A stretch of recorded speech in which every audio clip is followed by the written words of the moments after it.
On August 29, 1995, a 27-year-old man named Roger Harrington walked into a home in Springfield, Illinois. And minutes later, he's dead. Within 48 hours, police closed the case. The man who shot him? He was called a hero. The community raised money for him. Newspapers praised his bravery. And Roger? He's turned into a villain. Almost overnight. There was just one problem. Roger Harrington never hurt anyone. He walked into that house because he was invited. And for the next 6 years, while his family begged anyone who would listen to believe them, a murderer walked free. This is the story of the man who was murdered twice.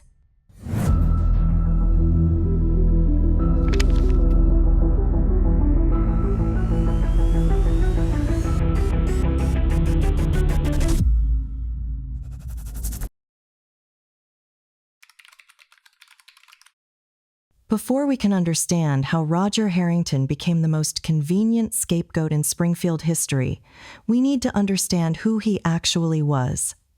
Roger Lee Harrington was born in 1967 in Illinois. By most accounts, his life wasn't easy. He struggled with mental health challenges throughout his life. He heard voices, one he called Dom. He'd had some minor run-ins with the law. He wasn't, by any measure, living an easy existence. But there's a difference between struggling and being dangerous. And everyone who knew Roger said the same thing. He wasn't violent. His mother, Helen Harrington, would later tell investigators, "He was no troublemaker. He was a good kid. He wouldn't even strike at anybody. I don't think he would hurt anybody." In the summer of 1995, Roger was 27 years old. He was working as a shuttle driver for BART Transportation, a company that ferried passengers between the St. Louis airport and surrounding towns. It wasn't glamorous work, but it was honest work. Roger had no way of knowing that one routine airport pickup would cost him everything: his job, his reputation, and ultimately, his life.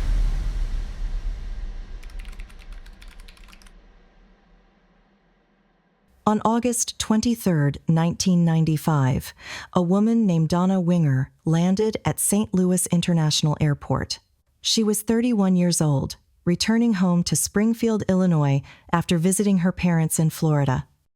With her was Bailey, a 3-month-old baby girl she and her husband Mark had recently adopted. Her ride home was arranged through BART Transportation. The driver assigned to the 2-hour trip, Roger Harrington. What happened during that ride would set everything in motion. According to Donnah's account, Roger made her uncomfortable. He drove too fast. He talked about strange things, voices in his head, drugs, inappropriate topics. 2 hours in a car with a stranger saying unsettling things while you're holding your infant daughter. It's not hard to understand why Donnah was shaken when she got home. Let me be clear about something. Donnah's discomfort was valid. Roger's behavior during that ride was inappropriate and unprofessional. No one is disputing that. But here's what's important to understand. Making someone uncomfortable is not the same as being capable of murder. Saying strange things is not the same as being violent. Roger crossed professional boundaries that day, but he didn't hurt Donnah. He didn't threaten her. He drove her home safely. When Donnah told her husband Mark about the ride, he was furious. The Wingers filed a formal complaint with BART Transportation. Roger was suspended from his job. For most people, that would be the end of the story. An uncomfortable ride, a complaint filed, consequences delivered, case closed. But Mark Winger wasn't most people, and he wasn't done with Roger Harrington. Mark Winger was, by all appearances, a model citizen. He was 32 years old, a nuclear engineer for the Illinois Department of Nuclear Safety. He had a degree from the Virginia Military Institute. He'd served in the U.S. Army. He was respected in his community. He was also, as the world would eventually learn, a calculated killer. In the days after Donna's unsettling cab ride, Mark did something strange. He called BART Transportation multiple times, but he wasn't just following up on the complaint. He was asking for specific information: Roger's full name, his contact details, how to reach him directly. Ray Duffelmeyer, the dispatcher at BART, later testified that Mark's calls felt unusual. Most people who file complaints just want to vent and move on. Mark wanted information. And then there were the things Mark said to people around him. Things that, in hindsight, revealed exactly what he was planning. He told Deanne Schultz, who we'll talk about more later, quote, "I've got to get that driver in my house." At the time, no one understood what he meant. They would soon. He asked a coworker what would happen to baby Bailey if something happened to Donnah. An odd question for a loving husband to ask. The pieces were falling into place. Mark had found his scapegoat, a man with documented mental health issues. A man who had already made his wife uncomfortable. A man the police would have no trouble believing was dangerous. Roger Harrington had no idea he'd been chosen. He was just a guy trying to get his job back.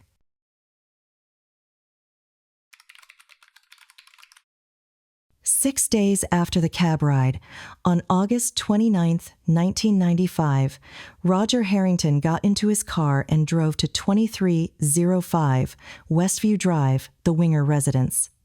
In his car, investigators would later find a note. On it, Roger had written, Mark Winger's name, the address and a time, 4:30 p.m. This wasn't a break-in. This was an appointment. Roger parked his car in plain sight on the street, not hidden around the corner, not in a spot where he could make a quick getaway, just parked, like someone showing up for a meeting. He brought his coffee cup and cigarettes with him to the door.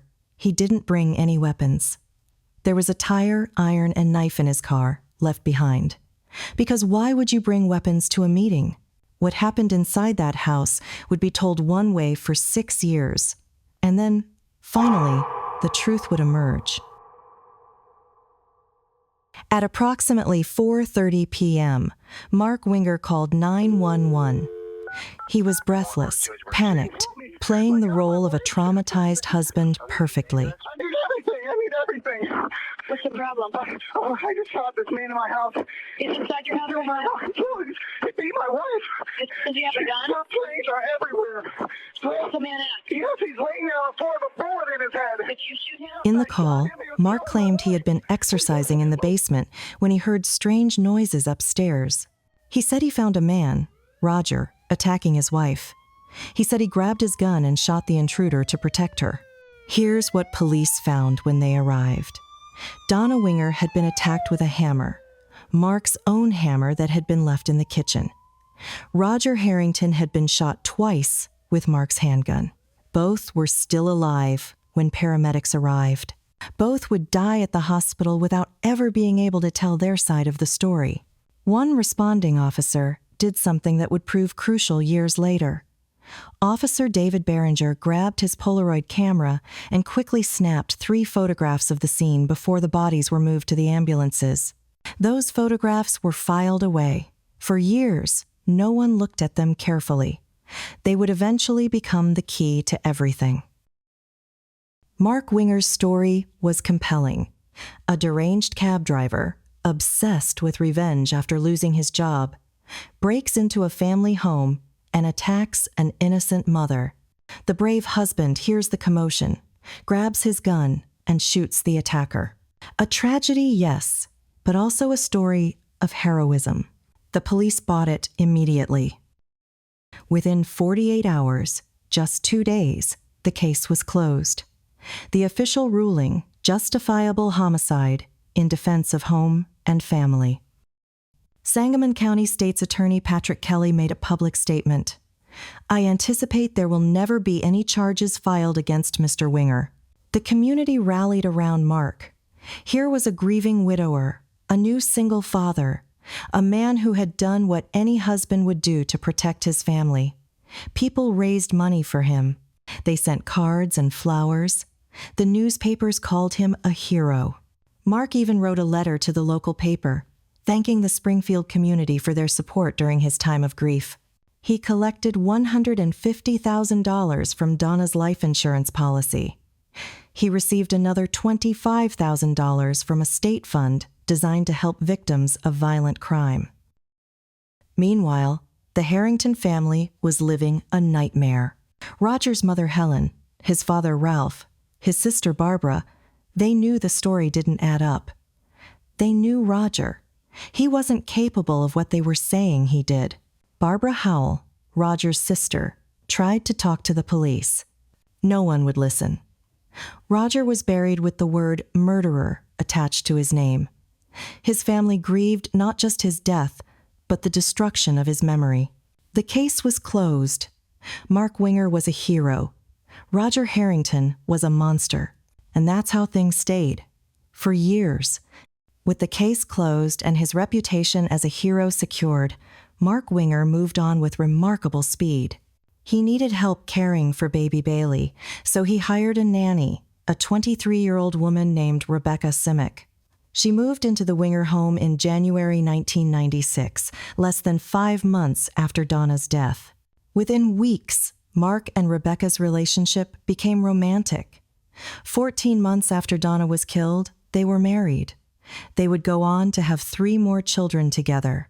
And Mark, apparently not satisfied with the $175,000 he'd already collected, decided to sue BART Transportation, Roger's former employer, for failing to properly screen their drivers. Think about that for a moment. He murdered Roger Harrington, framed him for the crime, and then sued Roger's employer for money. While the Harringtons grieved in silence, while Roger's name remained synonymous with violence, Mark Winger was building a new life on a foundation of lies. But secrets have a way of surfacing. And one person was carrying a secret that would eventually bring everything crashing down.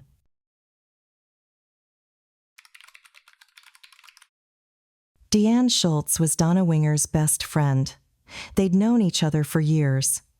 Deanne had been thrilled when Donnah adopted baby Bailey. She was a regular presence in the Winger home. But Deanne was also hiding something. In the months before Donnah's death, she had begun an affair with Mark Winger, her best friend's husband, the father of her best friend's newly adopted child. Deanne had crossed a line she could never uncross. And during that affair, Mark had said things to her. Things that, after Donnah died, started to take on a horrifying new meaning. He told her, it would be better if Donnah just died. After Donna's encounter with Roger, Mark told Deanne, I've got to get that driver in my house. At the time, Deanne didn't fully understand. Or maybe she didn't want to understand. When Donnah died, she was in shock.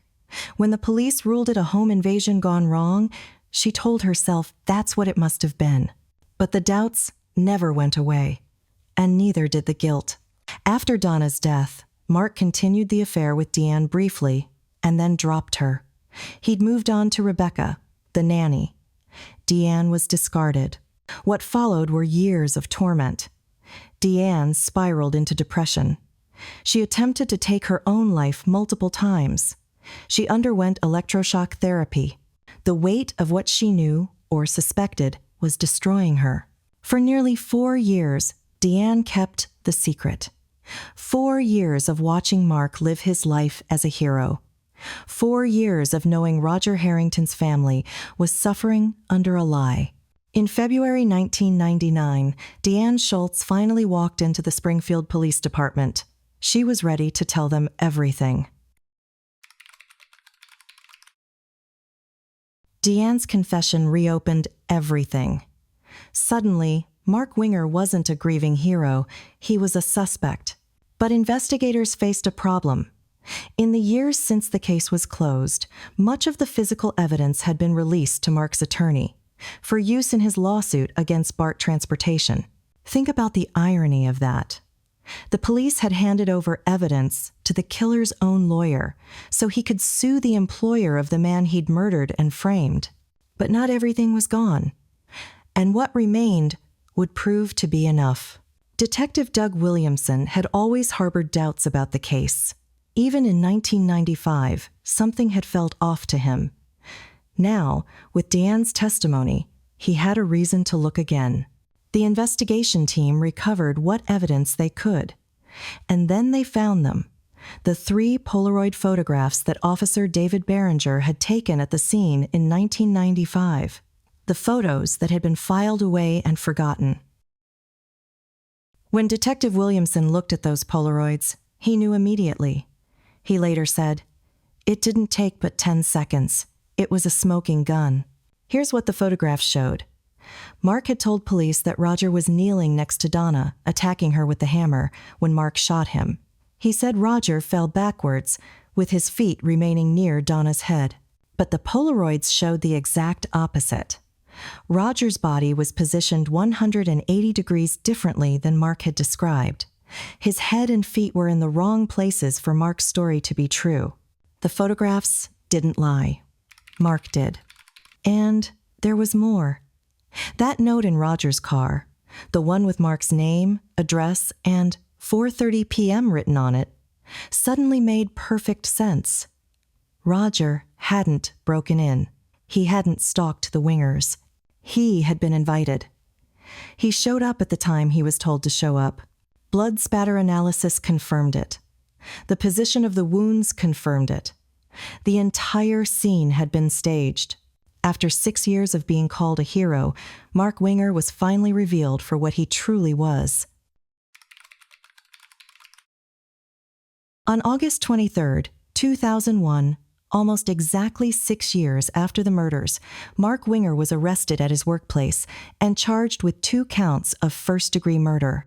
He was held on $10 million bond. The hero had become the accused. The trial began in May 2002.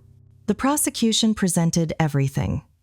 The Polaroid photographs that contradicted Mark's story, the note proving Roger had been invited, Deanne's testimony about the affair, and Mark's statements about wanting Donnah dead, the blood evidence, the forensic analysis. Mark's defense tried to discredit Deanne, pointing to her mental health struggles, her suicide attempts, her status as a scorned woman. They argued that paramedics might have moved the bodies, explaining the Polaroid discrepancy. But the evidence was overwhelming. The note, the photographs, the timeline, the statements Mark had made to multiple people.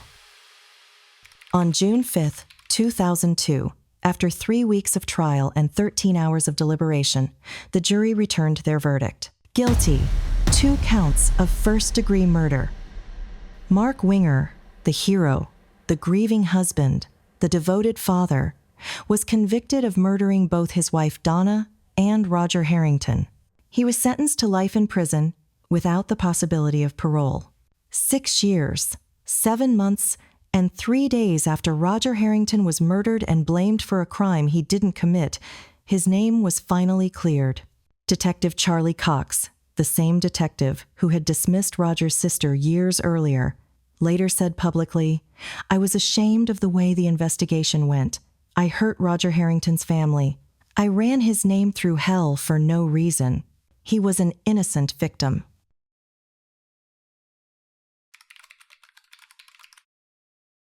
The conviction brought some measure of closure, but it couldn't undo the years of pain. Roger Harrington's father, Ralph, lived until 2010. He was 73 years old. He lived long enough to see his son's name cleared, to see Mark Winger convicted, to know that the world finally knew the truth about Roger. Roger's mother, Helen, had spent 6 years telling anyone who would listen that her son wasn't a killer. She was right. She always knew.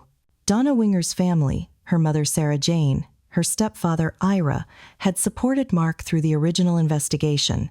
They had believed him. Learning the truth about their son-in-law, learning that he had murdered their daughter and let them comfort him for years, was its own kind of devastation. They channeled their grief into purpose. They established Donnah's Fund to help victims of domestic violence in Broward County, Florida. They turned their pain into something that could help others. Bailey, the baby at the center of it all, grew up never knowing her adoptive mother. She was raised by Rebecca Simic, Mark's second wife, who divorced him after the conviction and raised all 4 children on her own. Bailey is now an adult. In 2021, she participated in a 2020 special about the case, speaking about her journey toward understanding her own complicated history. If there was any lingering doubt about Mark Winger's true nature, what happened next erased it completely. From prison, Mark wasn't done scheming. In 2006, authorities discovered that he had been plotting additional murders. His targets, Deanne Schultz, the woman whose testimony had helped convict him, and Jeffrey Gelman, a childhood friend who had refused to post his bail. Mark had befriended a fellow inmate and tried to arrange a murder-for-hire scheme. He wanted Deanne kidnapped, forced to write statements, recanting her testimony, and then killed in a way that would look like suicide. The plan was detailed, methodical, and chilling. In 2007, Mark Winger was convicted of solicitation to commit murder. An additional 35 years was added to his sentence. He will spend the rest of his life in prison. Roger Harrington wasn't a perfect man. He had struggles, mental health challenges, a difficult past. On one bad day, he made a woman uncomfortable during a cab ride. For that, Mark Winger decided Roger would make the perfect scapegoat. Roger was killed. Then, he was blamed. And for 6 years, the world believed the lie. His mother, Helen, never stopped believing in him. She said her son wouldn't hurt anyone. She was right. The real monster was the one everyone was calling a hero. In the end, justice came. But it came too late for Roger. He died twice, once by Mark Winger's bullet, and again in the court of public opinion. But now, at least, the record is set straight. Roger Harrington was not a murderer. He was a victim.